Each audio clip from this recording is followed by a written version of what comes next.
తన బిడ్డను చంకనెత్తుకొని కాకినాడలో ట్రాఫిక్ క్లియర్ చేసిన మహిళా కానిస్టేబుల్ ని ప్రశంసించారు హోంమంత్రి అనిత. ఈ సందర్భంగా కానిస్టేబుల్ జయశాంతికి హోంమంత్రి అనిత స్వయంగా ఫోన్ చేసి కాసేపు మాట్లాడారు. విధి నిర్వహణలో లేకపోయినా బిడ్డను చంకనెత్తుకొని ట్రాఫిక్ ను చక్కదిద్దిన రంగంపేటకు చెందిన కానిస్టేబుల్ జయశాంతిని అభినందించారు. మహిళా కానిస్టేబుల్ చేసిన పనితో పోలీసులపై ప్రజలకు మరింతగా నమ్మకం పెరిగిందన్నారు మంత్రి అనిత. చాలా ఇష్టం నాకు. ఏమీ లేదు. ఇందుకు కొడుక కూతురా చేతిలో ఉన్న వాళ్ళు? బాబు మేడం. ఎంత ఏజ్ ఎంత?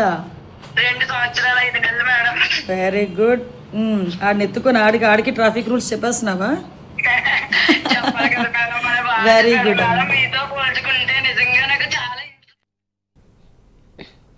అలాగే కానిస్టేబుల్ జయశాంతి సేవలను చూసి తూర్పుగోదావరి జిల్లా ఎస్పీ నరసింహ కిషోర్ కూడా అభినందించారు. ఆమెకు జిల్లా తరపున రికార్డుని కూడా ప్రకటించారు. ఉద్యోగం పట్ల ఆమెకున్న అంకిత భావం పట్ల ప్రజలు హర్షం వ్యక్తం చేశారు.